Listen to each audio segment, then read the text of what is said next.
Hello, hello, hello, and welcome back to the We Don't Wanna podcast. This is a show where two certified dipshits make uncertified takes about your favorite series. We are your hosts. I am Zach, and joining me as always, he wants to know which one of you filthy common shit his pants. It is Scotty fucking Westside. Let's go. Yeah, how dare you guys shit my pants, all right? Like, that's just so not cool. Yeah, not tight. Not tight. Not cool. When Tormund said that, because I'd completely forgotten about this line, it immediately reminded me, of course, of your recent meme that has caught fire amongst our friend group. That fucking meme. That was unrelated, but the same line, basically, right? Yeah. As I recall. Yeah, basically, yeah, which one of you cowards shit my pants? Yeah. Very shit funny. myself, I think, is the meme. Yeah. But something like that. It's very good stuff. I love it. Yeah. How you doing, man? I am good. You know, are you now? Just chilling, hanging out. I did start a new show this week. Oh, that I was going to give a shout out to because I'm enjoying it quite a bit. And I think for you and our audience, it might be of some interest. It's an anime. It's fantasy, though, which we love here. Tell me it's that MASH one. MASH one? Mashal? No. Oh, I have no idea what you're talking about. Okay, well, I wanted to talk to you about this. Okay, all right. Well, you're next, pal. It's my turn. Okay, yeah, okay. No, True. This is called Frieren, and Beyond Journey's End, I think, is the extra tagline, and it's kind of an interesting and fun take on fantasy that I personally have never seen before. It's basically, it starts at like the end of the hero's journey. Like, the very first episode is the like party of heroes returning from killing the Demon King, and like the show is then about one of them is this elf mage, and kind of like how then she deals with the rest of her comrades getting old. I already love this. Dying, I pulled it up, by the way. Did you? Okay. Yeah, I'm looking at loosely like what it's about. This sounds awesome. It's a very like unique, fun take. It's just like she, obviously views time and the time that they spent together very differently because she's an elf. It's like a drop in the bucket for her. Mm-hmm. It's just a very kind of fun, unique take. It's very chill, kind of laid back show, but I'm really, really enjoying it. And I know obviously we do a lot of fantasy stuff here on the pod. So if people are interested, I think they should check it out. Frieren, Frieren, I think it's the name of the main character. So En, you're right. Yeah. Frieren Beyond Journey's End. Yes. Basically, like, imagine if like an entire show was about like the end of Return of the King. Like they kind of touch on some of those themes, like returning to the life you left behind. At the very end of Return of the King, very briefly, but that's kind of what this entire show is, and it's an interesting take. So I'm having fun with it. So what's this mashup? I'll have to check it out to check it out because that does sound cool, and it seems like, correct me if I'm wrong, but it seems like a lot of it is also reminiscing. So you get some of the cool battle stuff, like through flashbacks and for stuff. Sure. Yes, a lot of flashbacks. That's a lot of cool, flashbacks. Man. That's so cool. Cool format. Yeah, so I have not started watching this, but it was recommended by our dear friend Steven, who who has helped with many pieces of We Don't Want to podcast artwork and shirt designs and stuff like that. And just an old childhood friend, one of my best friends. He has been talking to me about this anime, and I'm curious if any of our listeners are into this because it is kind of a targeted audience, called Mashal, Magic and Muscles. I have not heard of this. This is apparently it's on Crunchy. Okay. This is apparently a Harry Potter spoof. Oh. anime, and the joke is instead, like, so the idea or the premise, the elevator pitch, if you will, is in this world, people who use magic reign supreme, and if you don't use magic, if you don't have the capability of using magic, like you're basically like the lowest of low and shunned, and even in some cases hunted. Oh, okay. Well, there is this person who is basically the One Punch Man of this world. Okay. Who is so incredibly physically strong, has zero magical powers, but because of his extreme strength, has been accepted into, for all intents and purposes, Hogwarts. I mean, it is literally a carbon copy of Hogwarts. Okay. And he gets by just being powerful, by being strong. So That the best example, so dumb. It's so funny. The best example is they're out playing Quidditch. They're out playing, flying their brooms. He can't fly because he's not magic, but he can run so fast that he basically is able to fly through it. It's just a joke. It's a spoof anime. Yeah.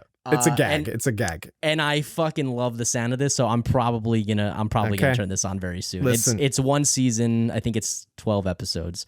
And I need to watch this. It just seems so targeted. Like all of our listeners should watch this shit. That's a you and our listeners thing for sure. Not a you thing? What are you talking about? Come on. Definitely not me, yeah. Frieren is still currently airing its first season. I think 7 episodes are out. One more thing I almost forgot to mention, and I know you'll love this, Zach. I don't think we've talked about this on the pod yet, but another huge win for Frieren is it has a Yawasabi banger as the opening. Another banger from them. Shocking, I know. They don't put anything out other than bangers. True, it's nothing I'm not but surprised. bangers. So anyway, nothing but bangers. Yeah, that's about all that I've been up to. Just kind of chilling, hanging out, watching some shit. Cool. Doing some Game of Thrones. Nice. I've got 2 very quick updates that I want to share with everybody, and then we can hop into the episode. The first one is more of just a funny story. So today, Amanda and I, it's the most out of pocket story. I can't wait. So today, Amanda and I woke up and we're like, hey, Murphy, our new puppy, or new-ish puppy, we've had her for a few months now, is now like a couple weeks past her last parvo vaccination, so it's okay for us to be like, like taking her like out into more public places and socializing her and stuff. So we're like, hey, we really want to make sure that she's comfortable and maybe a little desensitized to being out in like loud places. So we want to start taking her out more often. So we said, all right, let's go grab some brunch. We went to a very cool brunch spot called Holdout. I'm shocked to hear you eating anything other than fried egg over rice for breakfast / brunch. Honestly, well, you know me too well. So we go out to this nice, like, it's like it's not like a fancy place. It's just like a cool trendy place with like good cocktails, great coffee, good brunch food, mimosas, sangria, yeah, great stuff. Anyway, God, mimosas are so good. Goated. And we're there for maybe 2 hours in total. And towards the end of our hangout sesh there with Murph, I'm like, hey, I'm going to run inside and order a coffee to go. Do you want anything? Amanda's like, no, go ahead and close out. So I run inside, I order my coffee, and there's this guy standing next to me who is a pretty handsome guy. Let me just say that. Pretty good-looking motherfucker. Okay. Very fashionable. And I'm like, this guy looks really fucking familiar.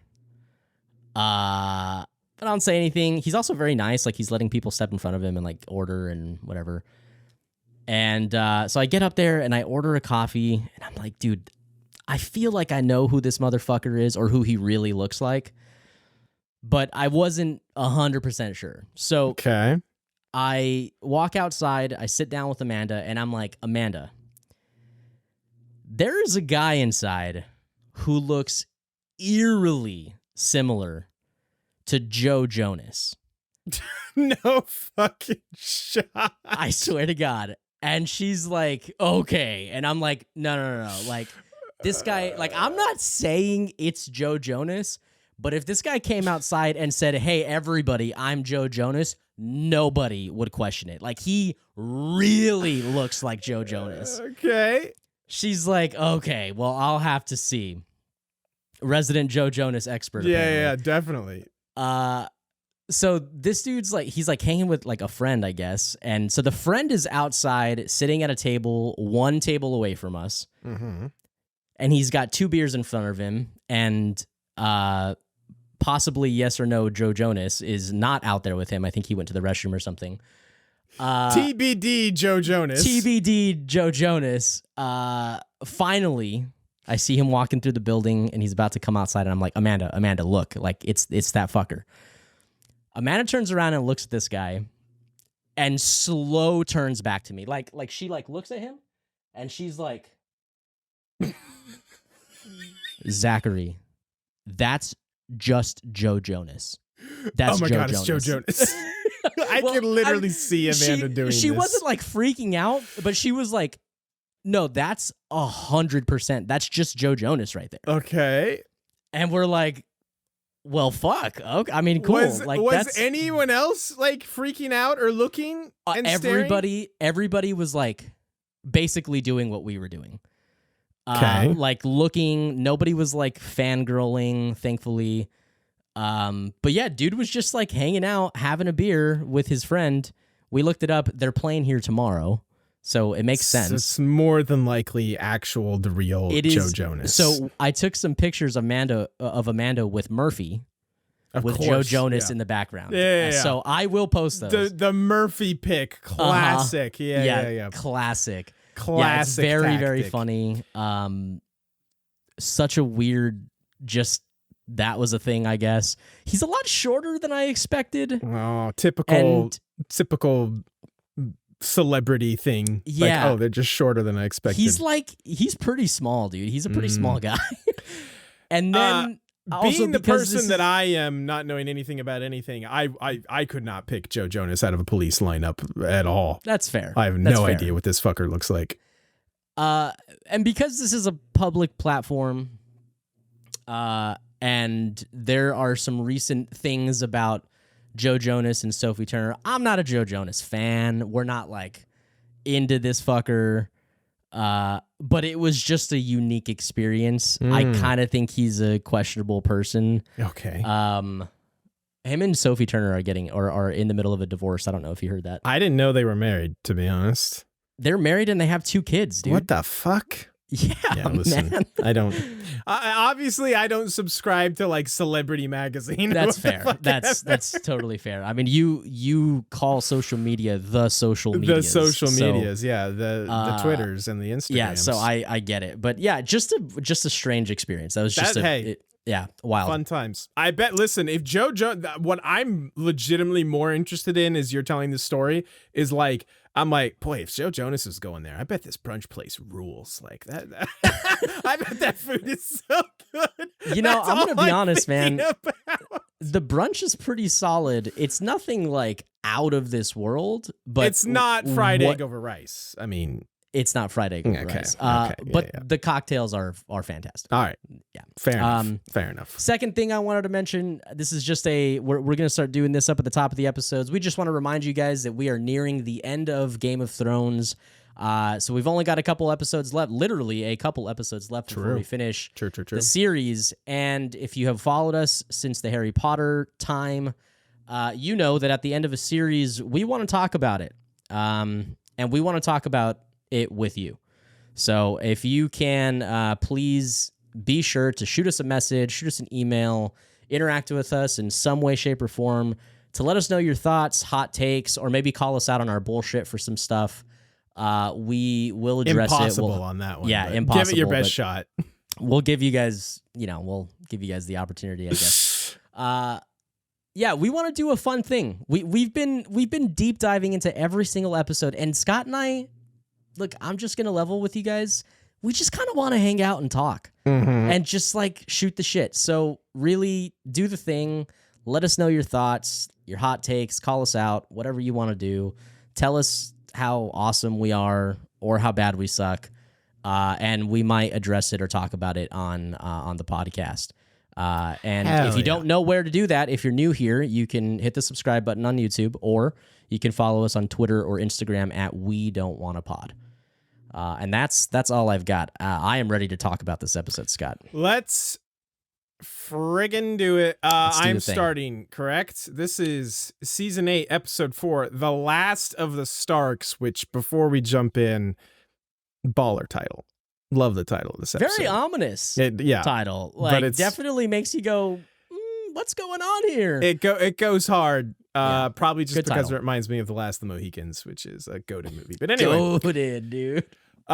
We begin our episode with a farewell to our fallen friends. Jon delivers a strong speech and their dead are burned. During the feast, Dany names Gendry Lord of Storm's End and legitimizes him, and Jaime and Brienne share a drink. Share a few drinks, actually. Yeah. Sansa has some vicious eyes at Dany, while Brienne, Jaime, and Pod. Wait, what?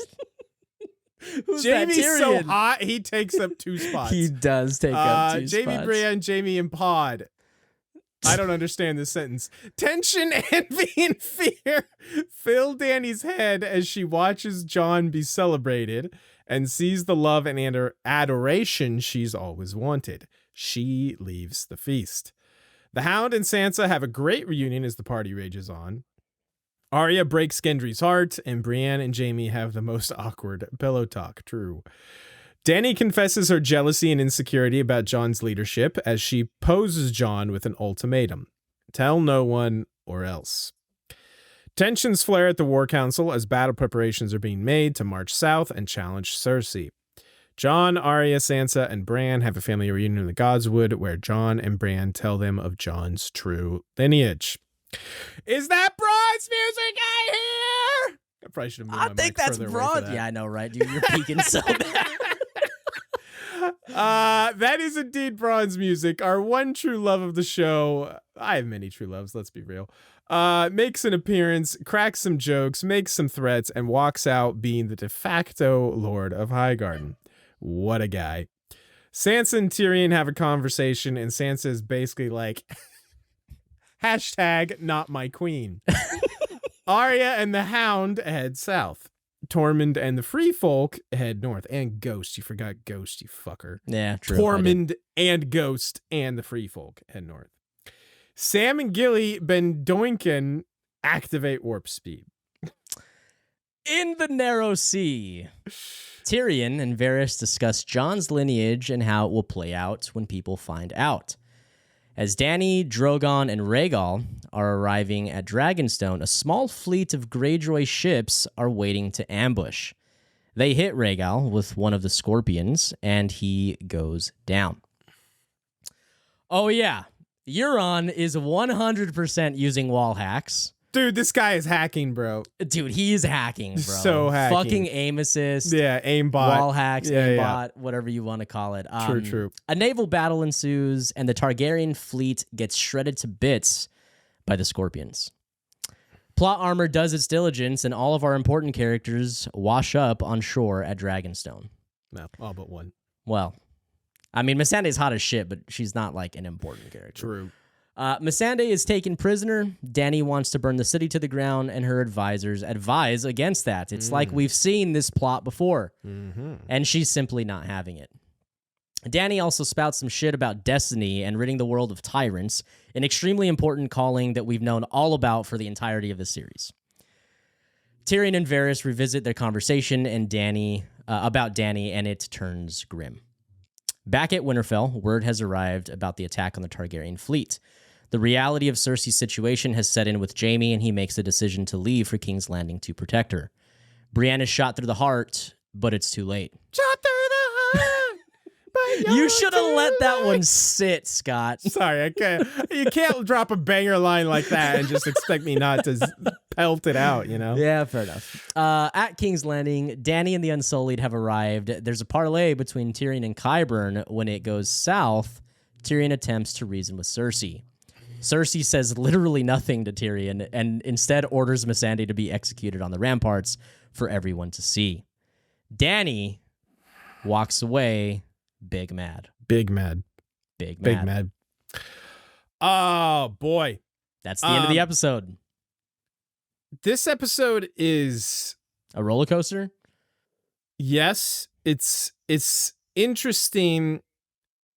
I feel like, I mean, obviously it's a transitional episode. Sure, of They course. they have just survived the doomsday, the death. Well, of, 40 minutes of it is a transitional episode, and then they just cram Right. another episode into it. and that's what I kind of like. Did they really need to have only like 6 episodes this season? Like I feel like, especially here, this one definitely felt like it was 2 separate episodes. Oh, 100%. Yeah. That they just mashed together. Yeah. Um, I think I want to put this in front of our discussion. okay. And this might be, I don't know that it's a hot take, because I feel like our listeners, if you've been following along and you're not just finding us, you All we know, have is lukewarm takes. I know, right? Like, I guess what I'm saying is this isn't out of nowhere. It's not a, was it Randy Orton RKO? RK out of nowhere. Yeah. It's not out of nowhere, but it definitely is maybe questionable amongst the audience. I think that if people were a bit more objective about this season, which obviously we're only 4 episodes in, I feel like people would realize it's not a terrible season. Like there's a lot good happening. There's a lot of good television happening in front of us, but there's maybe some execution flaws, which we'll discuss. All I'm saying, what I wanted to put out front here is that like the glaringly obvious issues of season 8 are simply the fact that they are cramming a lot into a little bit of space. Yeah. But so far, we still have 2 episodes left, Right. and this is only my second time seeing this season. So far, the content has been solid. Yeah. I mean, we are now 2/3 of the way through the season. Yeah. And I will say, I think this is probably the weakest, in my opinion, of the season 8 episodes so far. But that being said, I don't think it's a bad episode. Sure. Like I said, it feels structurally a little awkward at times. A little shaky, I feel. Yes. Like just kind of feeling weird. But it's not bad. Like it's not incredible. It's not bad. And you're right. I think people do just use the blanket, season 8 of Game of Thrones is terrible. Season 8 of Game of Thrones is terrible. When I think they are specifically referring to like the last 1 or 2 episodes possibly, or just like the last big twist, if you really want to call it that. The end result, I guess, is what I'm trying to say. The ending. Sure.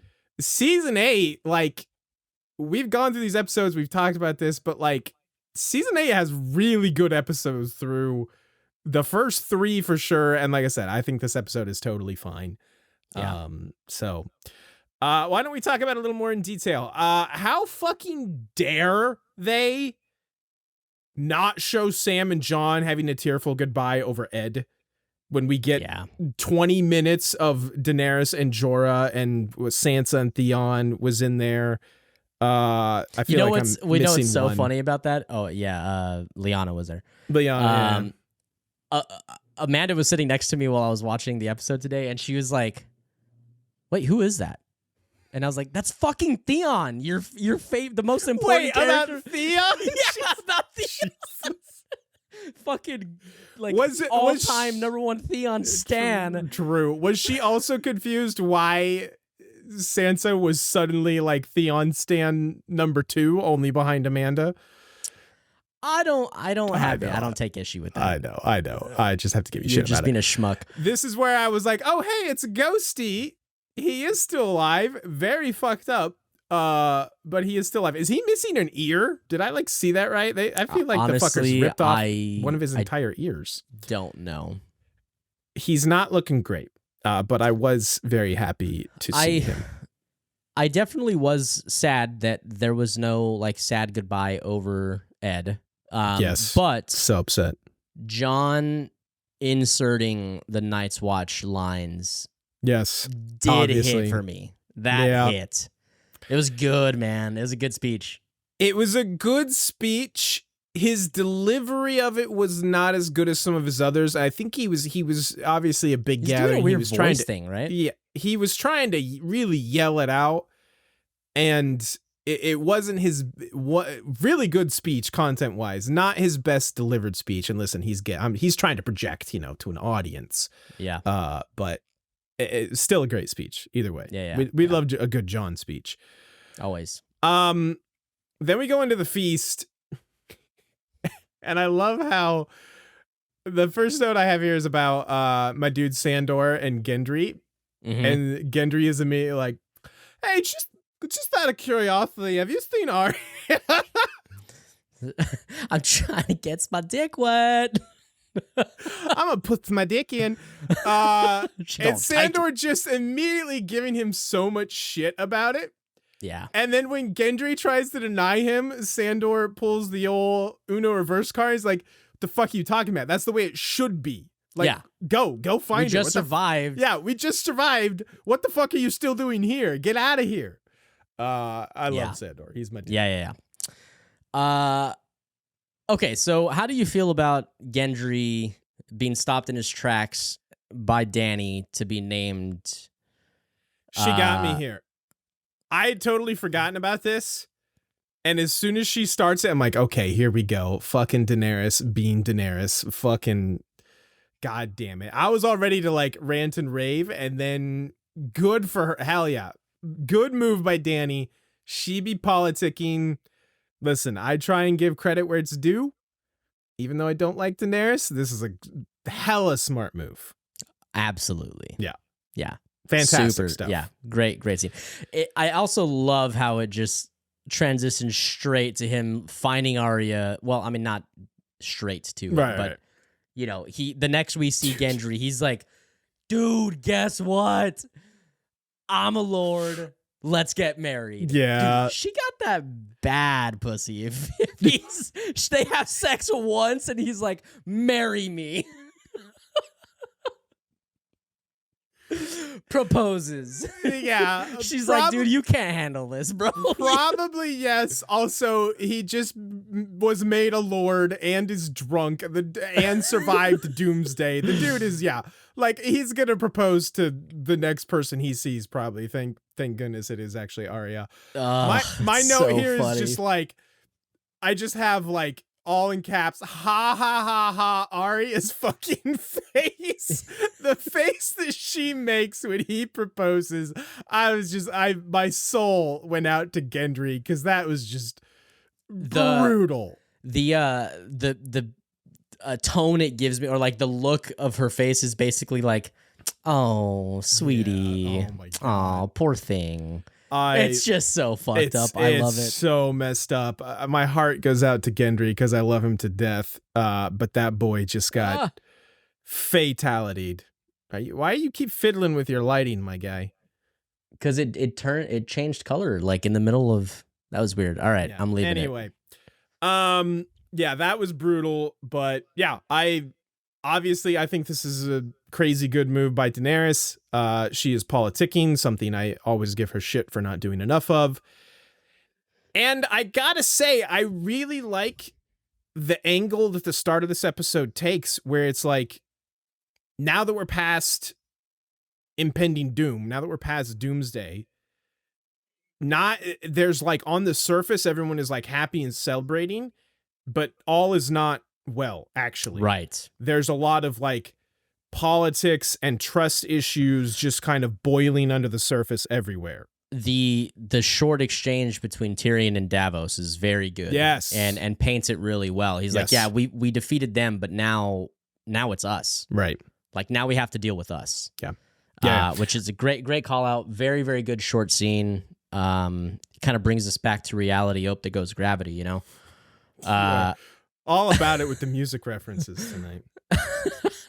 I really like that angle that the early part of this episode is taking. It's like, hey, everything's cool, we won, celebration. But then under the surface, it's, the way Daenerys looks at how everyone loves Jon, and I think it's good. the conversation, like you said, between Tyrion and Davos, and yeah, it's every time Sansa looks in Daenerys's direction, you know, it's like it's all good shit. I'm into that. Literally like burns when she looks at Dany, like it's searing through my fucking chest, dude. Truly. It's ridiculous.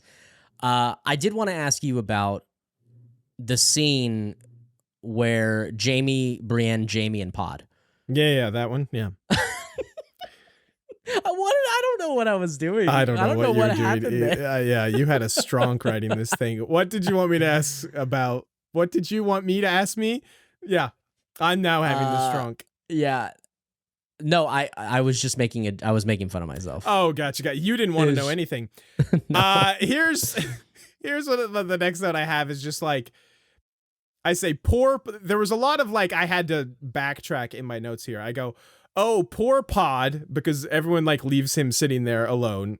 And then that hot serving girl is just like, oh, hey, you're handsome. And I go, oh, wait, never mind.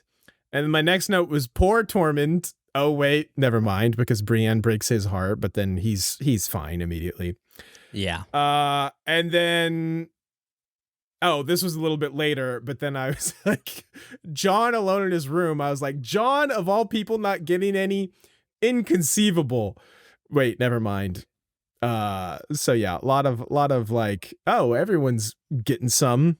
I mean, you got to, dude. Yeah. You just survived the fucking end of the world. Sandor is not interested, though. Sandor and Arya are truly the match made in heaven because they're just not interested. Yeah, for sure. They just have the best platonic relationship between them. I will say, for all the shit I give the Tormund Brienne like gags, the cut to him just sobbing is like I audibly laughed when I saw that. Tormund was good in this episode. Yeah, he was. I liked Tormund this episode a lot more than I've liked him in a long time. He is exactly like, I hate to say this, dude. He is exactly me when I get real drunk at a party. Just like going over from group to group, just like having a good time and like trying to like just help everybody else also have a good time. That's so funny. Yeah, I love it and relate to it so much. We should definitely talk about this Sansa and Sandor scene because I loved it. It's so good. This is a So Yes. I wish it was longer. I do too. Yeah. Oh man. So they have not really interacted since Blackwater, right? Like season 2, like when he left, offered to take her with him. And listen, mad shouts to Sansa for the way that she recognizes that through all the pain and suffering that she's been through, like she has come out stronger and grown from it. Like that, her just outlook on that is just like incredible. Like mad shouts to Sansa. Yeah, for sure. I've always, and I know I've mentioned this on the podcast before, I'm going to say it again. I've always struggled a little bit with the way that George Martin writes women characters.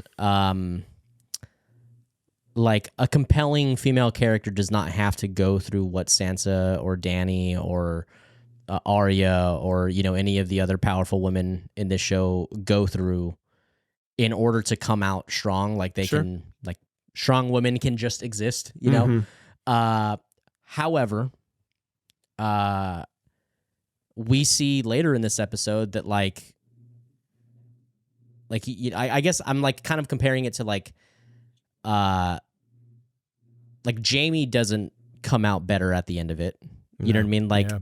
Like it's, I'm happy for what it is. And I think it's very great of Sansa's character to be able to come out better and recognize it, because that's all you can really hope for when you go through that type of shit.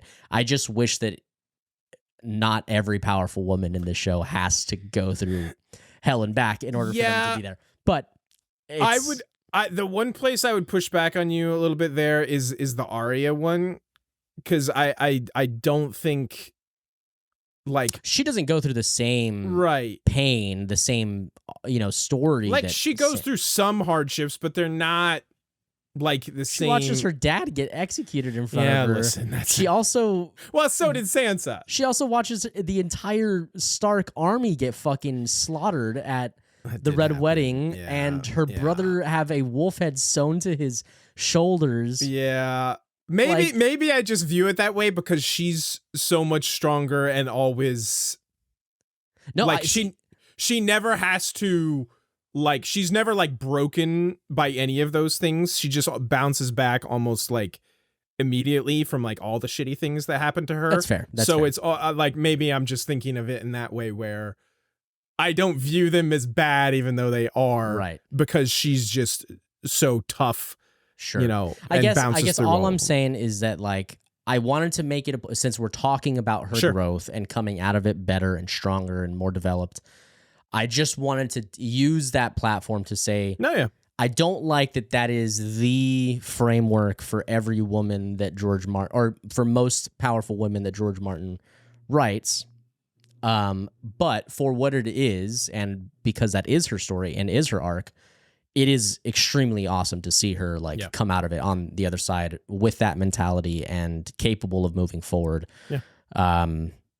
Yeah, it's great. It's also like, dude, Sandor, the way, I mean, he's always just, he doesn't, pull his punches when he's describing things, but like the way that he tells her, I can't even remember his exact verbiage now.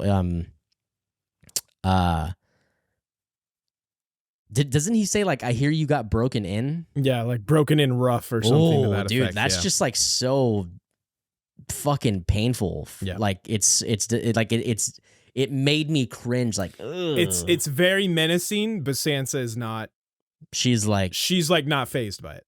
Yeah. It's Doesn't he say something to the effect of like, back then you could hardly even look at me and look at you now, like type situation. She's like I've seen way worse than you since then. True, literally true. Sandor's a big lovable puppy. It's such a good reunion. Like it very, very heavy weighted scene for such a short amount of screen time. It's great.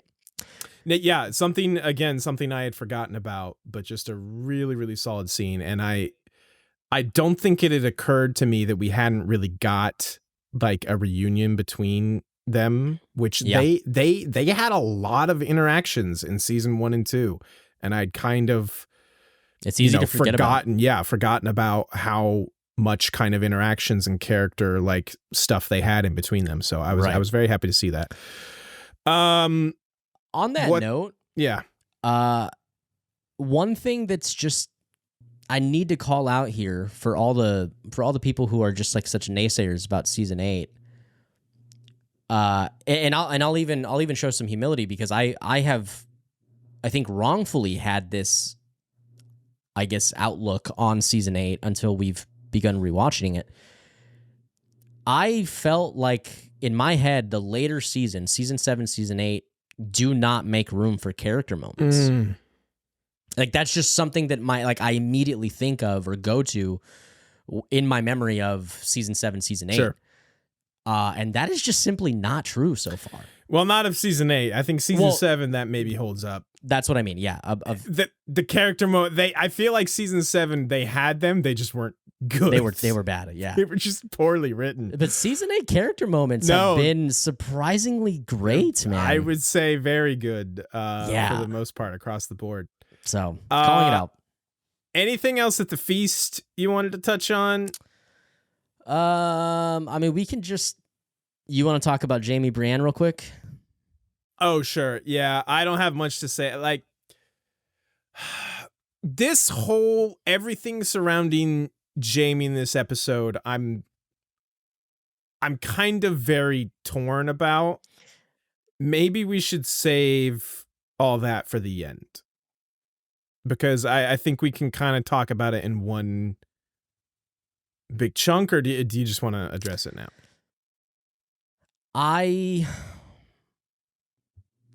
For our listeners who take what we say to heart and really stew on it and who engage with it and allow it to help kind of like, I guess maybe aid their viewing experience, I kind of want to talk about something specifically right now. Okay. And We'll it's something actually, it's a conversation that you and I had after this episode. Okay. And after season 8. Because I felt extremely torn about this as well. Okay. Because it is knee jerk to be like, what the fuck, dude? Yeah. Like, what the, it's obviously we're talking about his short love interest with Brienne, and then what happens followed at the by end of his this, leaving. Yes. Followed by his leaving, right? So we're talking about both scenes here. We had a conversation, Scott, and I appreciate you sharing this with me at the time, because it has changed the way that I look at this, even now on rewatch. I have no idea what you're talking about. I don't remember. You don't, but you said it, and I was like, that makes sense, and it resonates, and I like it. Okay. I love hearing me good say things. Jesus Christ. Yeah, just don't good say things anymore, okay? I literally can't. So I confess to Scott, I'm like, man, I feel really conflicted about this. I'm very upset about it. I don't like it. Like it almost, to me, my knee-jerk response was like, it makes Jaime's arc mean nothing. Okay, sure. And you told me it is textbook for any character to have an arc, to come out of it fixed, to come out of it better. It is expected always in fantasy, in fiction, nonfiction, you name it. Like, that's what stories are made of. Right. And the one thing that we have to love and appreciate about George Martin and the way that he's built this world and subverted our expectations, but also with class and grace in a way that makes it feel real. Like, the good guys don't always win, for example. Right. Like, the hero, Ned Stark, doesn't always make it out. Like, he might Prince Charming gets killed at not his wedding, but at a wedding. Like, sometimes that happens. Sometimes that is the way of war, and that is the way of, like, human interactions and the way that the mind works. I kind of like that take, that, like, you don't always make better at the end of it. Like, sometimes your biggest vice, you do fall back into it, you know? I do remember this conversation now. And it was a good conversation, dude. And I feel like that, I don't think I was outwardly like upset or like I don't think I thought that it was bad how it played out, but it really helped put some perspective on it. And it's like, no, this is kind of real, man. Like, sometimes, like, put it in a different perspective. Like, sometimes your friend who struggles with drug addiction falls back into drug addiction. Like, sometimes that happens. And it's a very sad and tragic way to look at it, but, like, that is kind of the way of this world. Yeah. No. And I appreciate that. So just wanted to share that, and hopefully that helps you people, you not you people who feel negatively about it. Like, just in general, it's knee-jerk to want to be upset at this. And I think for the right reasons, because you care about these people, but sometimes that is the way of life. I'm glad you're saying these things, because it's helping get my thoughts in order as well. So we should just, now that we're talking about it, finish talking about it here and now. You don't want to edge? Oh, I love edging. That's forever. That's for later. Edging is forever. Edging is forever. Fuck, can we please make a shirt? Forever. Edging is forever. Edging is forever needs to be our next shirt. That is pretty good. No, so I am still of multiple minds. I am still torn about this. I agree with old me, with past Scott, in that, is Amanda now laughing at Edging is forever? No, I just can't stop. Okay. You looked off camera like she was interacting with you. No.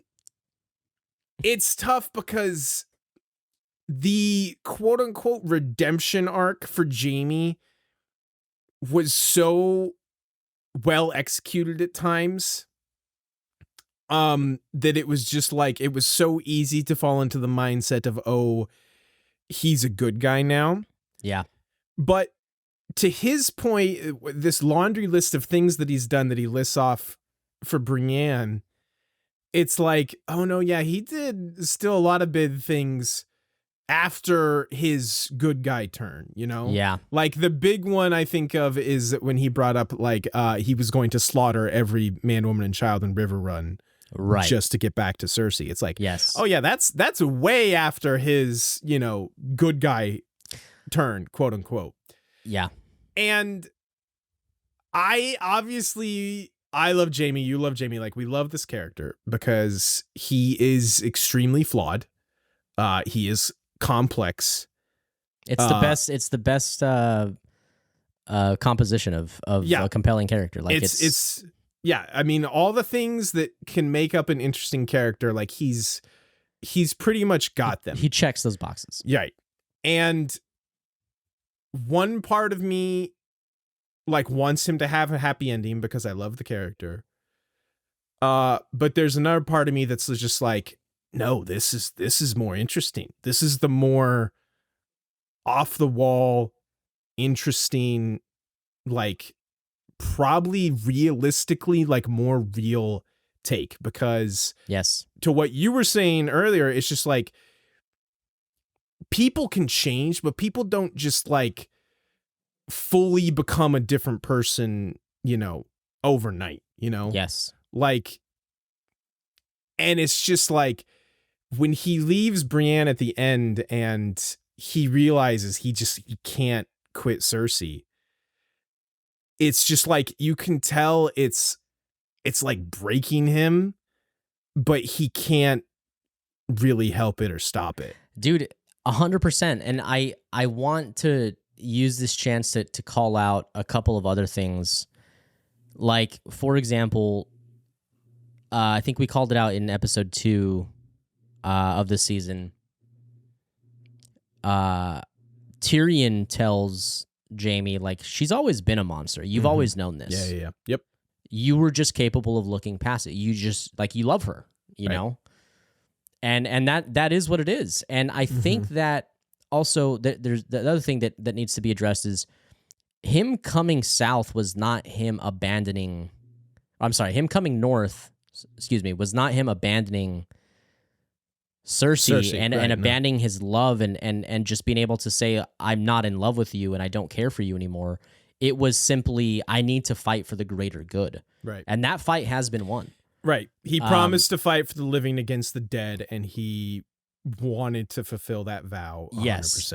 Also, I feel like he has been living in almost this like temporary dream state of like, man, we just fought dead things, you know, and we lived, and you're on this like high of like, like, wow, that was incredible. And then as soon as he learns of the situation down south, he's like, oh, it breaks him out of that. I never stopped loving Cersei. Right. I didn't leave because I'm done with Cersei. I left because I wanted to fight for the living. Yep. And he is just completely controlled and pulled by this like love that he has for her, and it overpowers any of this like dream state, you know, bliss that he's been in. I think the addiction metaphor you used earlier was very apt, because I like Cersei is his addiction, and you know, addiction 100%. does not have to be, you know, drug abuse or anything like that. Like there's gambling, there's any number of things that you can be addicted to, and it like truly edging. does, like edging, for example. Like it truly does change your brain chemistry. Like when you just, these are things that they're all you can think about, and you know sometimes relapses happen. And again, I would just like I said, I'm still to this day torn about where his character ends up, but I think at the end of the day it is maybe the more surprising and arguably more interesting direction to take the character. Wait, and we also haven't even accounted for the fact that like he is aware that Cersei is bearing his child. Oh, true. Yes. Like, very good point. Yes. Dude, yeah, man. Yeah. Like shit. Yeah, come on. Yeah. So like, I get it. I understand the want for like, man, you want him to break this addiction and come out stronger and he still had such a beautiful character arc getting here. And with the Brienne thing, it's like it's so easy for that to happen between them because they've had they've had so many like such a an intimate journey, a relationship between them throughout like their time spent together, and then they just survived a near-death experience. They are both drunk, and obviously things are going to happen. Does he stop loving Cersei and quote unquote being addicted to Cersei in that movie? No. In that moment, no, absolutely not. And yes, it's crushing on the Brienne side of this for her, from her perspective, because she, I'm sure, was at a point where it's like, oh, this is it. This is, this is everything I've wanted. Now I can be truly happy. And it's just like, that was unfortunately, it's sad. I mean, not in the cards. It hurts. Yeah. Man. Oh yeah. It's for Brienne. And to Gwendolyn Christie's credit, like her performance of when he leaves at the end, I think is fan-fucking-tastic. Yes. So yeah. God. I'm glad we had this conversation. Yeah, I do too, because coming into this talk, I was, again, not 100% sure on where I landed. And to be fair, I am still torn on it. But I think where I land at the end of the day is it's a very divisive like storytelling mechanic, right? Here. Like it is, and I think it's intended to do that. Right, yes, 100%. I'm not going to sit here and tell you like I feel great about where Jaime's story is going. It's like no, like it feels awful, but that's kind of the point. But it feels real, also. Right, 100%. Yes. 100%. So, yeah, man, I just gave you the same conversation you gave me fucking however many years ago. It's still me though, because you used my conversation. All right. We're like inceptioning conversations here. It's like docking. It's like who's on top? Why does everything come back to docking and edging with you? Dude, docking and edging are forever. I fucking hate you. Let's talk about Jon and Daenerys. Dude. Great scene too. Man. This is a phenomenal scene. I think I like this episode more than I originally thought. Yeah, dude. Daenerys is absolutely correct. Again, everything she's saying here, she is 100% right about. Like, this is her only shot, as if this is a secret and that no one else finds out about it. Right. And she understands that. Jon is just too Jon to see it. Sure. And that is just kind of heartbreaking and sad. It is, man, I'm going to give more kudos here to season 8. Do it. Season 8 is making me care for the position that Daenerys is in. Yeah. Agreed. Yeah, dude. It's kind of wild. Again, like, it doesn't make me like just, love the character, but like I appreciate the position she is in and the decisions and the decisions she's making to try and remedy her position. Mm-hmm. There's still some areas where she maybe lacks a little bit of tact, but we're not, you all know us. I mean, most of you guys have been following along since we started this, but the outburst and anger that we've seen throughout the rest of this episode for her is not out of left field for us. Like this, this all makes sense. This all tracks. And it to us, we're watching this and we're like, I get it. And I feel for you. Like, I kind of feel for the fact that like you're going through this. You still did a lot of shit that puts you in this position. Mm-hmm. But like it is tough to go through, and I can appreciate that. Right.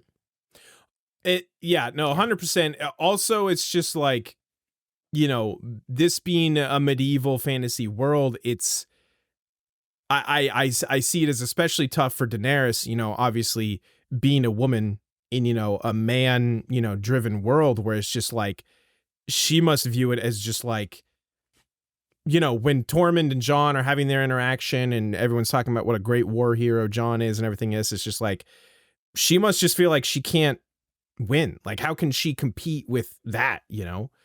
And that's just tough. I want to give another shout out to season 8 and Daenerys, and specifically Emilia Clarke.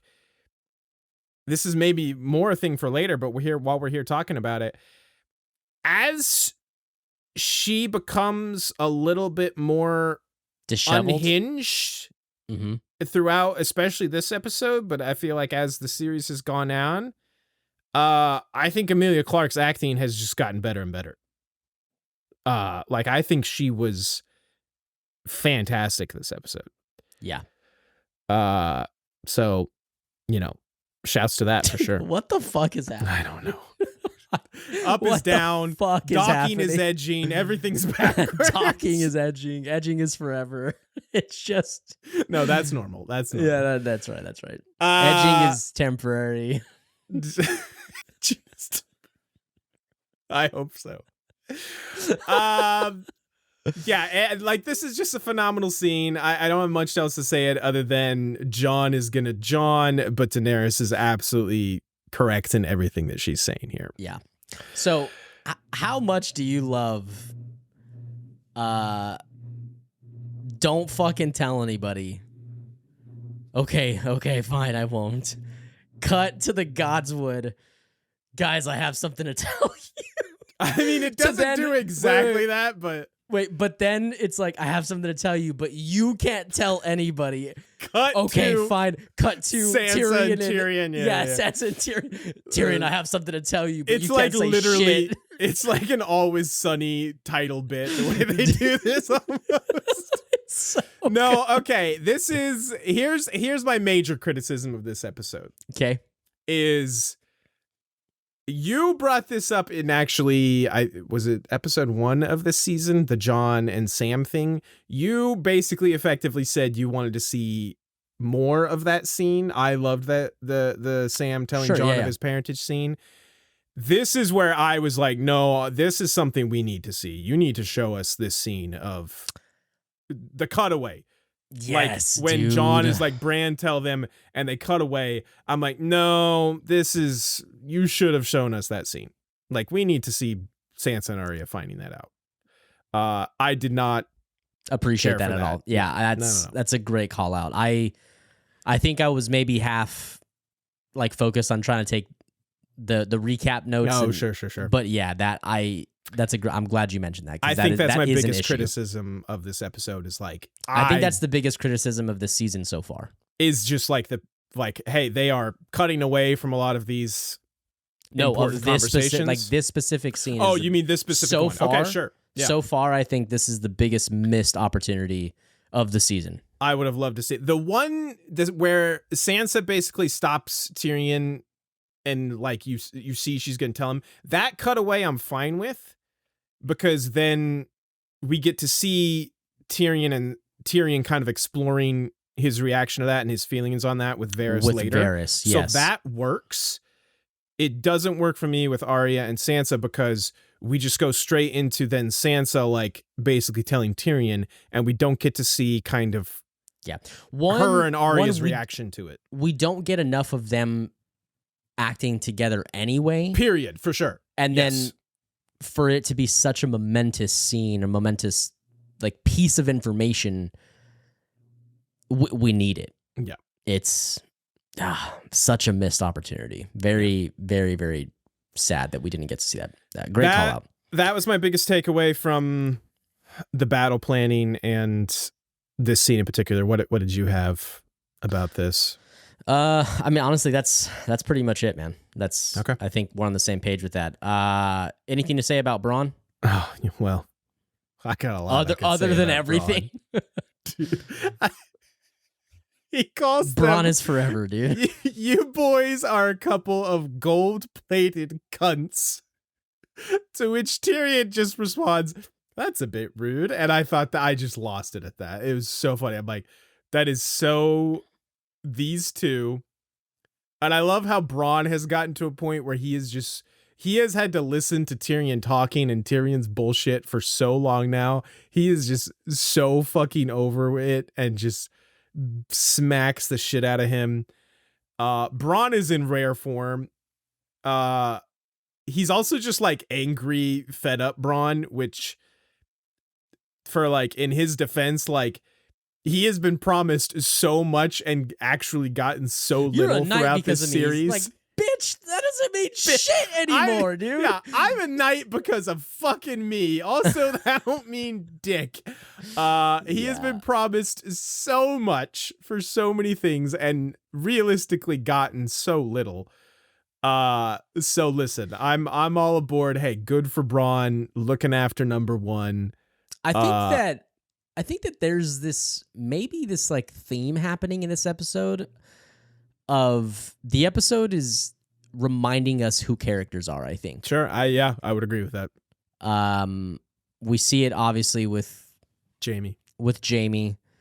I think we see it honestly like with Sansa relaying the information. Yep. We see it with Jon making that promise and then just not being able to keep that, like his honor. He's got to tell them. And then we see it here with Bronn. Like, I feel like there's this like haze around Bronn. Like he's befriended them and he's he's now a hero, and you see this like hero in him because he has these like heroic moments. Right. But he is far from a hero. Bronn cares about Bronn and Bronn only. Dude, he's a chaotic neutral for sure, bro. 100%. No, that's a good catch. Yes, this episode very much. One might say Daenerys could be thrown into that mix as well, reminding us of who she is. 100%. This episode is, you're 100% right. This episode is just like, hey, just these in case are who, you forgot. Just in case you forgot, Sandor and Arya riding off alone together, being kind of loner badasses. Yep. This is who these characters are. Yep. That's a great call out, Zach. Yeah. This scene was great. It's just fun. I don't have much else to say about it, do you? That's really it. Like, he's going to be Lord of Highgarden if this all works. I also love how he's like, I ain't fighting shit. Like, I'll just be waiting. Like, my fighting days are over, but I still got a few killing days left in me. So y'all better fucking do what I want. I love how he is just like, you fuckers can kill each other and I'll just be over here waiting to kind of take advantage of whoever wins. Yeah. That's just where I'm at. 100%. I think this is where we get like the farewells with Jon and Tormund and Sam and Gilly, which is just good stuff. Very sentimental. Scott, so short of a scene, but Jon and Sam's interaction almost brought me to tears. You're the best friend I've ever had. And just their hug, like their break into the hug, like they're looking at each other, being strong, being kind of stoic in a way, and then they're just like I fucking love you, and they just break into a hug, and like legit, I was like a little choked up. I love these two to death. And it comes right after they're like, if it's a boy. We want to name him Jon, and he's like, I hope you have a girl. Dude, that's the note that I took down, is him saying, I hope it's a girl. If it was from anyone other than Jon, that would sound like such a dick remark. Like, like, we want to name him Jon if it's a boy, and just, I hope it's a girl then. Just like, if this was anyone else from Jon, that would sound like such a dick move. But it's so not, and it's so beautiful and lovely between them. Yeah. So good. They're the best.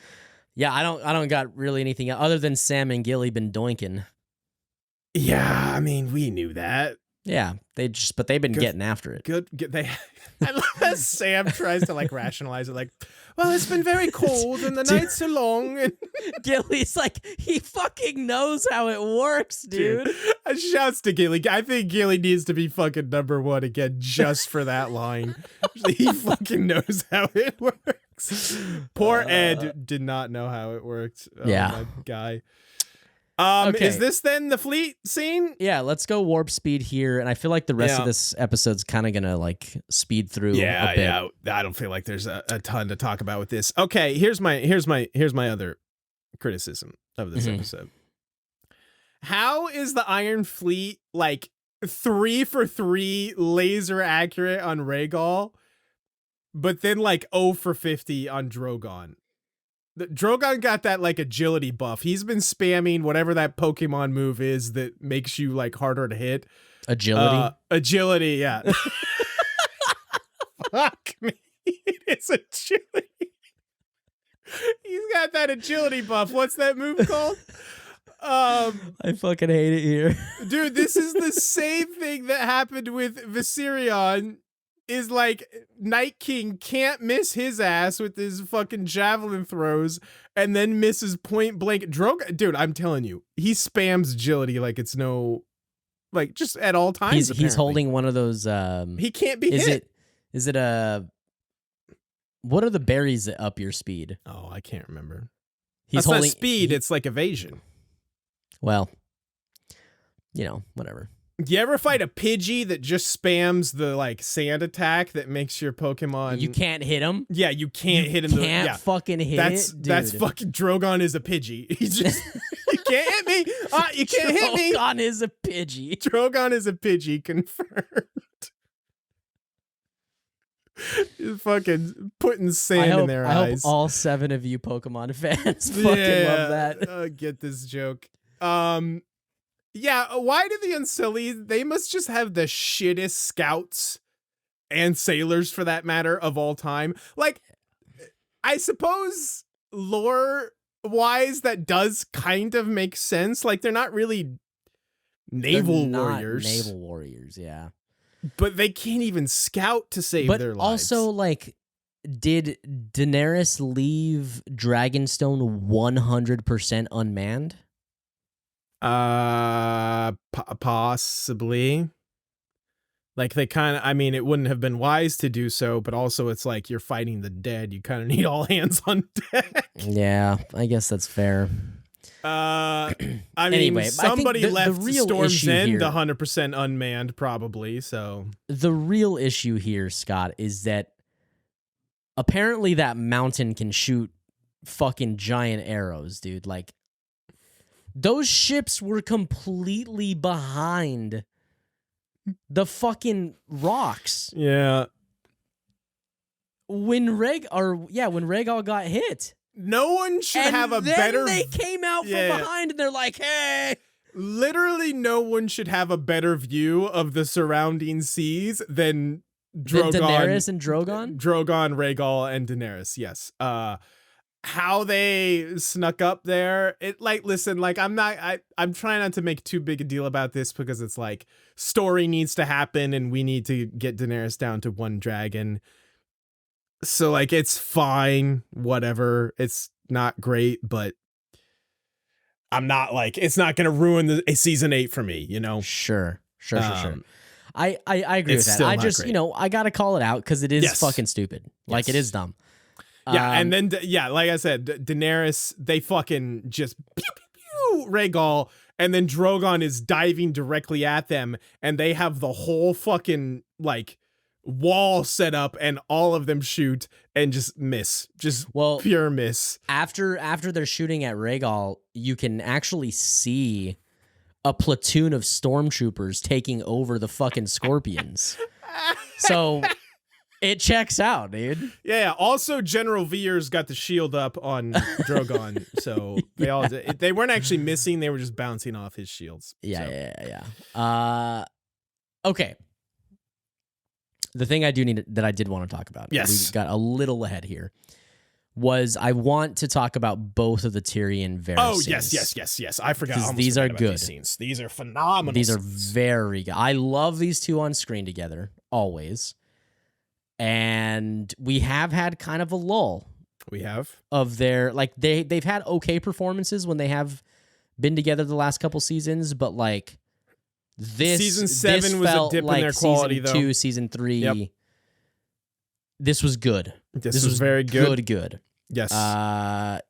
Because you can really sense the kind of wedge between them that's starting to form. Well, yes, that I was gonna say, like, desperation almost from Tyrion. Like, he is back to heavy drinking. Varys calls that out, and you can tell he feels a little uncertain, trapped, desperate, doesn't really know which way he should go. It's very good. It is. It's very, very good. Yeah, man. So well, let's talk about both of them just in two parts real quick. So first scene, they're addressing what they've heard about Jon. Right. And they are also addressing the fact that, like, 8 people know this. It's not a secret anymore. Yeah. This is going to get out, and this is going to be an issue. And it needs to be addressed one way or another. And that's essentially the first scene, along with, like she's questionable. We need to start thinking about some options. We need to look at this pragmatically and in black and white. Mm-hmm. And then we get the remix part 2, the Electric Boogaloo or whatever. Boogaloo. Boogaloo. But what is that word? Boogaloo? It's just Electric Boogaloo. Boogaloo. What is that word? So we get that version.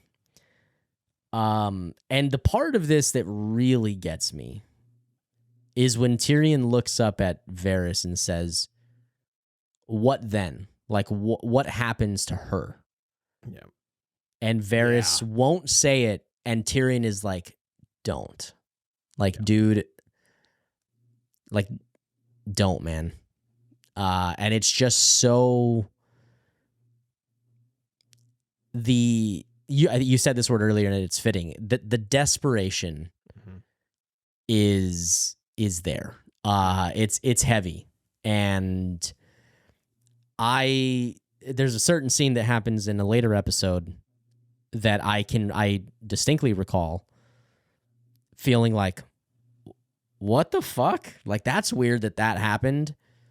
But these two scenes have showed me that I'm an idiot for having that memory. Yeah, man, it's good. It's good stuff. Really enjoyed these two scenes as well. Obviously I don't feel like Peter Dinklage's skill and performances have dropped at all through the last couple seasons, but just sometimes the writing has not been there to support his acting chops, and also just like it's sometimes tough when it's just a lot of like Tyrion basically having to apologize for fucking up again. Right. It's moments like this that reminds me of like, oh, this is why he went on like a 10 fucking episode streak of making the list, because this is just like so good performance and like just interesting character wise, like just the struggle that is just etched on his face as he is just sitting there drinking and listening to Varys, and just like it's very powerful and very good. And again, it's just like, do people not just turn the TV? Do they just change the channel when scenes like these are happening, like where Tyrion and Varys are having these conversations and Varys is saying things like, yeah, I've seen tyrants throw around words like destiny a lot, and they always think they're doing the right thing, but you know, she's kind of becoming a little more unhinged. Right. Were people just like, were they watching the game while these scenes are on? Or... You know about that, because I've come prepared. It's not that people say that, like, well, no, people do say that. Yeah, no, people do say it. People do say that, but that's not the one that, I mean, that does bother me, but it doesn't piss me off as much as the ones that say, okay, fine. Like, they start laying down this groundwork for her to have this spiral into madness. it's just it happened too fast because people are under the impression that it's only happening in season 8. Right. Those people are like, yeah, where have you been the last 7 seasons, dude? Where have you fucking Like, been? these conversations have happened in every fucking season about her. Thank every you for season. joining the class today. Jesus, dude. Yeah. It's that kills me. That shot through the heart, but it is too late. We have beaten that drum probably enough, but especially when we dance around and allude to this all the time. But once it actually happens, we will probably have to fully air that out. But yeah, well, it's just like we've got a lot more new of Jesus. How do I speak? I don't know how the words work. There are a lot more of you on the YouTubes than there once was. So if you are just now seeing us, and you feel this way, maybe start at the beginning of our show. Yeah. Or maybe just watch better. Watch us, maybe watch better, but also watch us because, never fear. We are very good at pointing out all the, hey, maybe keep this little tidbit, this scene in your bonnet for later. Like, no reason, but maybe just bear this in mind. Mm-hmm. Anyway, let's move on. Let's finish. Those are fantastic scenes. Obviously, the last thing we get here is the showdown at the gates, which I don't have much to say about other than just like Cersei's red fit is looking fantastic. I was getting so tired of the black. She looks great. Mm-hmm. And yeah, this just like this just sucks for Missandei because she's a cool character and she did not deserve this. But I guess that's kind of this world. So that's also unfortunately kind of the role of some of these secondary characters. Yeah, true. And like that'll happen. God, man, I love me some Missandei. She is.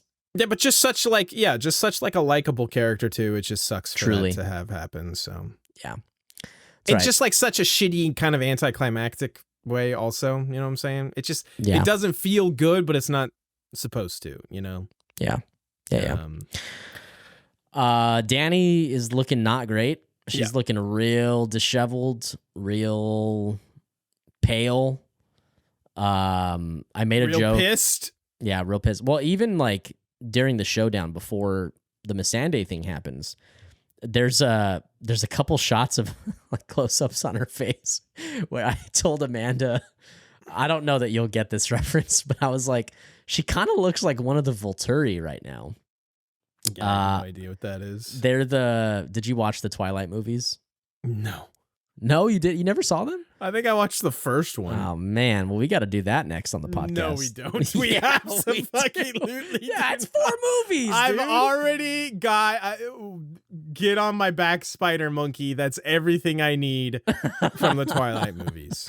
Anyway, there's like an ancient order of vampires that are kind of like the, I guess, effective like government. They're like old and Roman. Or like they live in the Vatican, basically. I think. Okay. And yeah, they're super pale, have like white hair. Did she look? She had ultra like pale, like one of those like frill neck things. So like, yeah, she was very pale. Like she was that's what I was pointing out. Is like she looked like shit. She was very pale and did not look great, and she looked like one of the Volturi. This is a deep cut. I'm sorry. You went on a tangent there, my guy. I needed to explain to you. Obviously. Probably everybody else, honestly. Fuck me. Again, I would just like to give shouts. Like I said, I think as things are getting more and more out of control and off the rails for Daenerys, I think Emilia Clarke's acting has been a standout for me. Like, it's been so good. I agree with this. I think that's about all the notes that I have, Zachy boy. Did you have anything else you need to touch on? Nope. That's everything for me. Yeah, that's it, man. Well, let's do that thing that we do. It's time for Who Be Thrown In. I love that Ed is on here twice. Hey, I can't see. Your screen is frozen. Still? Yeah, it's frozen for me, so I may not be able to see this. That's weird. Let me try something here. Oh, wait. Okay. We're good. Perfect. We're good. All right. Professionals. Professional. Best engineer ever. Yeah. Where we last left off, Arya had earned maybe the easiest, freeziest #1 of all time for literally killing the Night King and stopping the entire army of the dead. We had our girl Mel at 2. I don't remember anything. Mel was at 2 with the big fire buffs. Theon was at 3. How did I let you put Ed this low at 4? And Jorah Mormont was at 5. Ed can obviously come off. We only see his corpse. Same for Jorah this episode. Mel is, we don't even see her corpse, so she can definitely come off as well.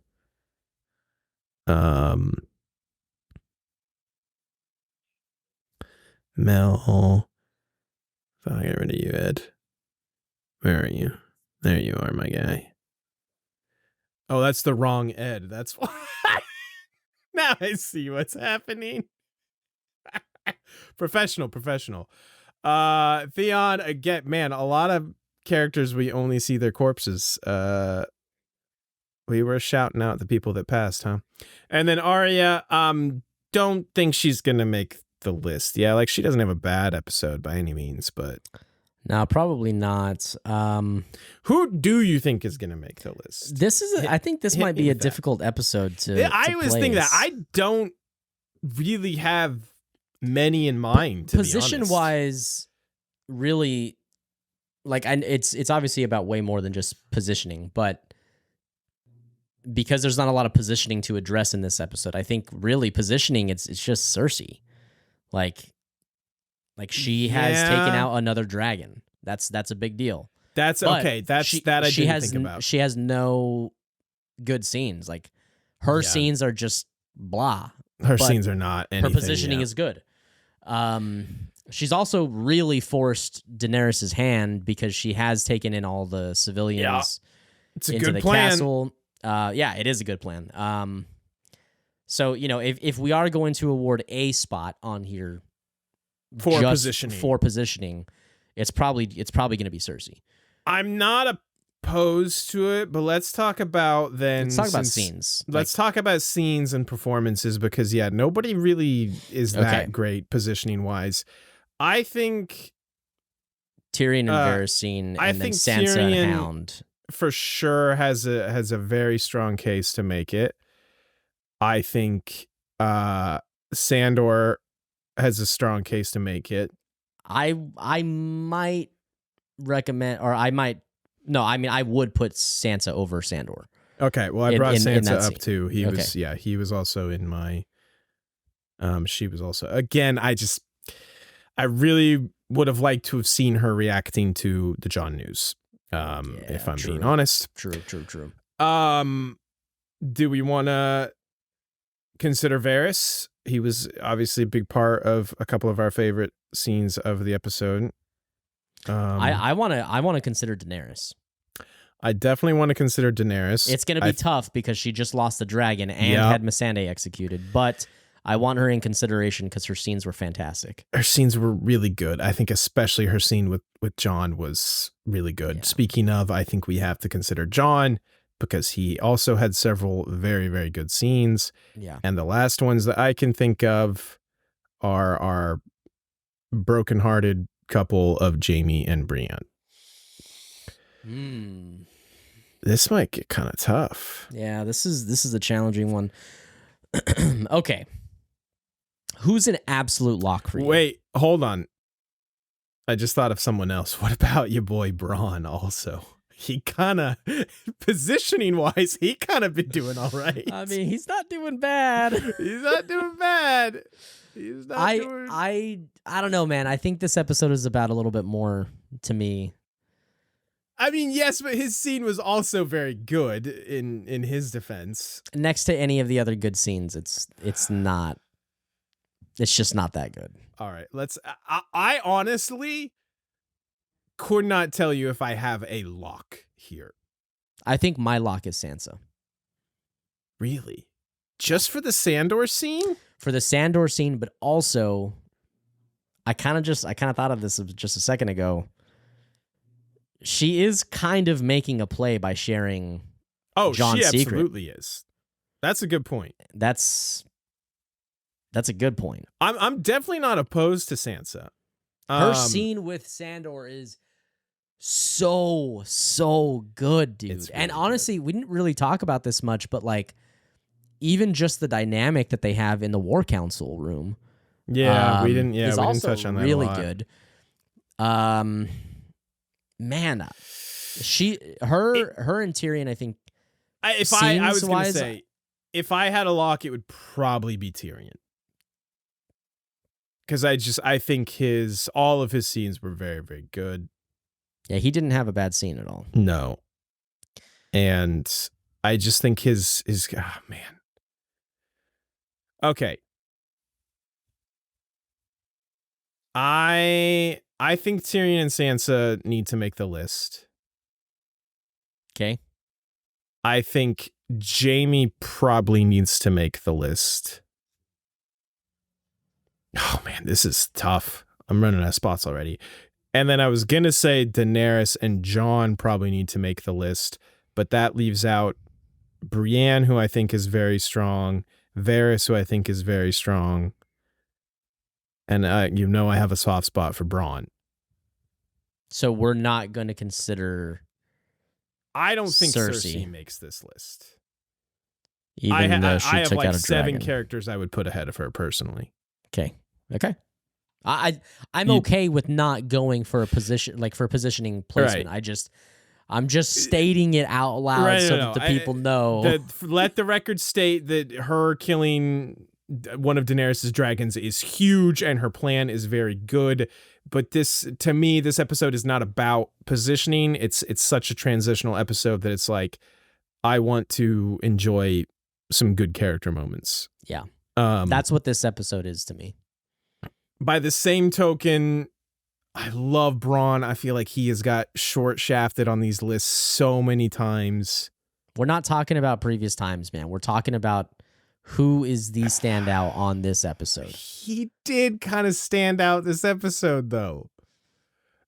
Okay, let's start getting some people up. He's not going to be first, regardless. No, but that's the thing is, like, I don't know who's going to be first. Who do you think? Well, I think it's either Sansa or Tyrion. Okay. And I feel like you feel a little stronger about Tyrion. Let's go with Tyrion. Say, I feel stronger about, but man, I did not see this coming, putting him at number 1. Well, I mean, he literally every one of his scenes this episode is fantastic. They're very, very good. It's fantastic. Like every single one is fantastic. What about, where do you stand on Jon? Maybe Jon should be 1.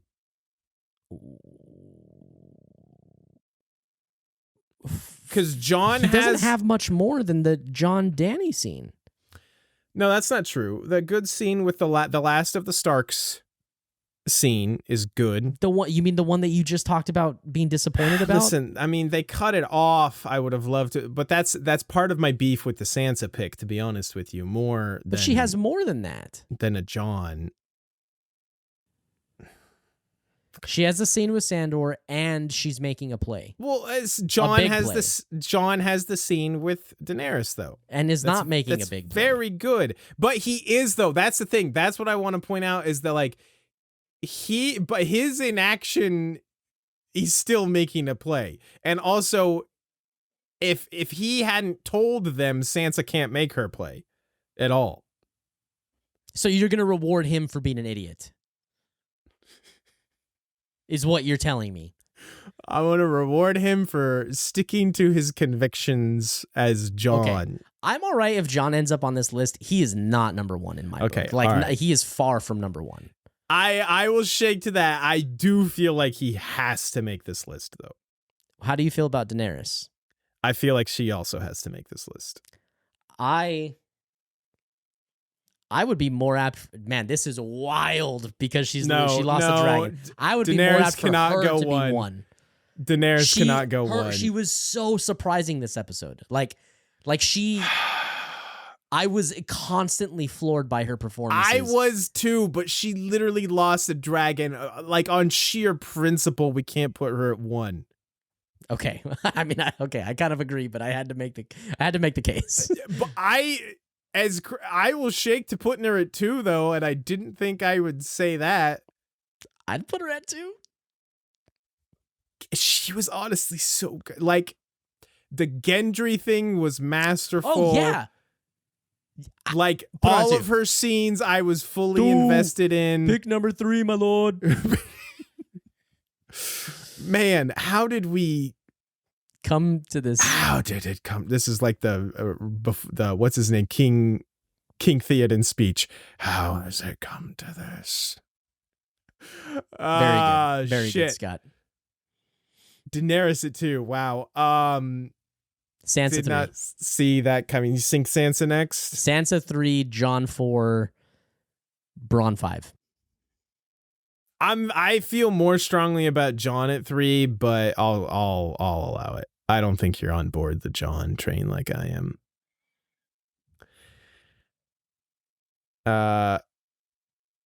Now this is extremely tough. Okay, so for the audio listeners, we have placed Tyrion at 1, Daenerys at 2, Sansa at 3, Jon at 4, and in the running for 5, we have Jaime, Varys, Brienne, Bronn, and Sandor, who honestly I think all legitimately deserve a spot. This is just kind of be a tough week for good scenes and good performances. I think my first cut would be Brienne.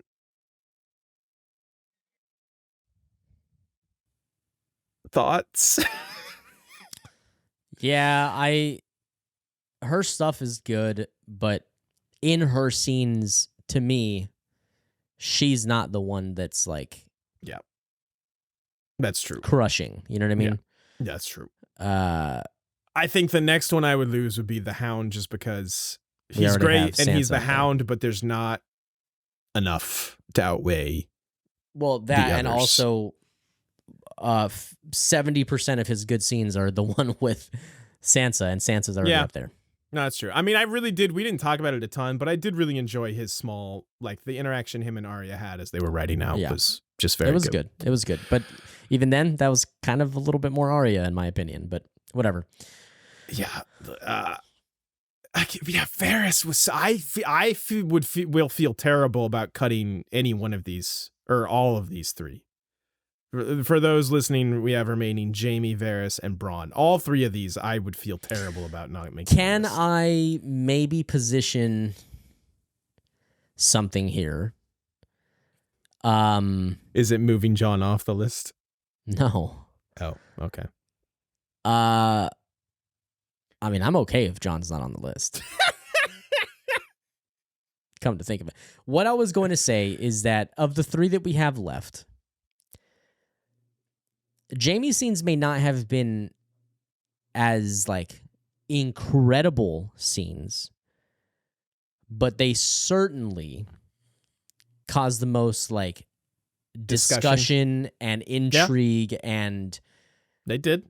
Honestly, like that's a lot of the fun, and that's a lot of what I like. It stoked the most emotion because we're like trying to understand how we feel about this, and I think that's a product of good art. This is very true, and that's my main feeling towards him as well. I think this is gonna sound strange, but like nothing he did in those scenes like blew me away from a performance perspective, but I think that's not fair because I think it's just I have come to expect such a consistent level of excellence from Nikolai Coster-Waldau that I'm just like, oh yeah, it's just that's what he does. Yeah. So that's kind of my one. That's not even a fair hiccup, but like, All right, I think we can lose Varys. Of these three, Varys' scenes are also Tyrion's scenes, and Tyrion's got a high spot on this. Tyrion is the one that impressed me more in their scene. Like, listen, the Varys Tyrion dynamic is fantastic, and we always love it. But Tyrion is the one that I think about more coming out of those scenes. You know what I'm saying? Yeah.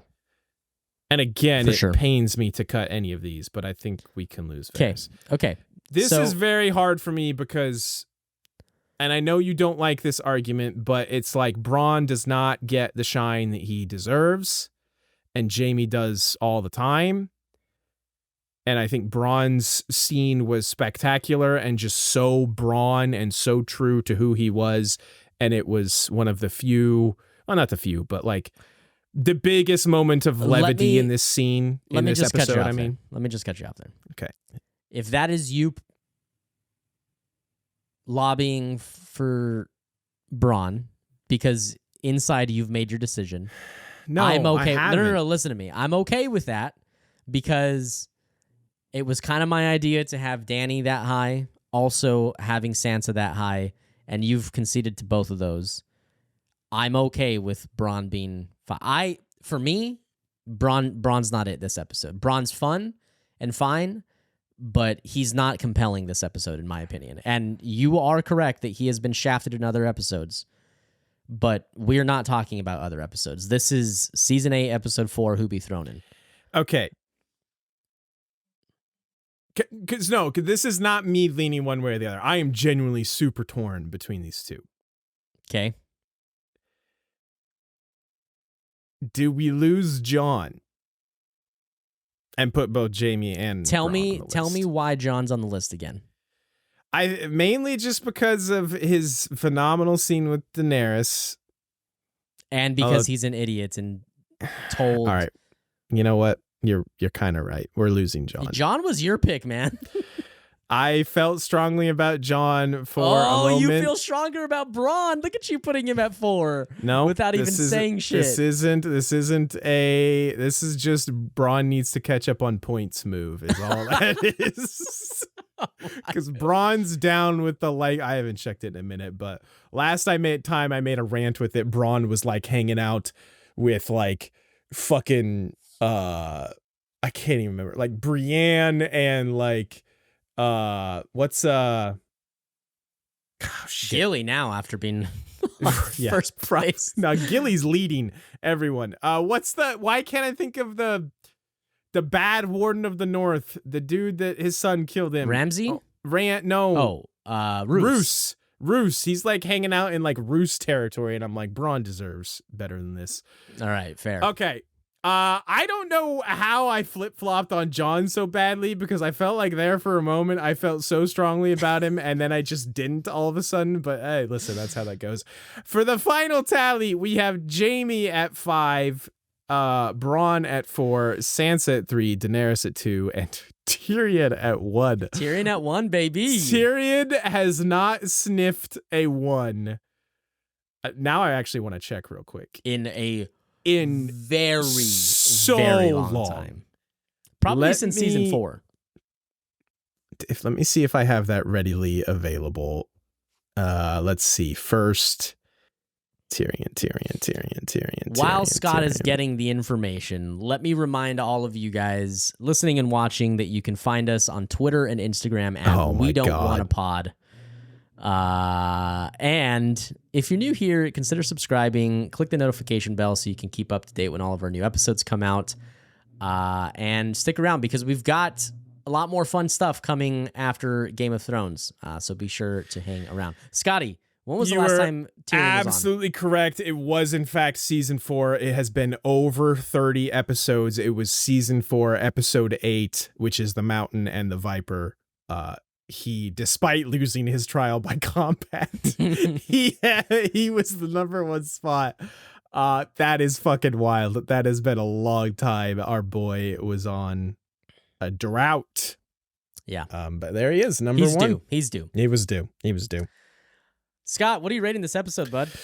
Ooh, that's a good question. As usual, as we kind of do, I feel like I felt more positive about this episode as we talked about it.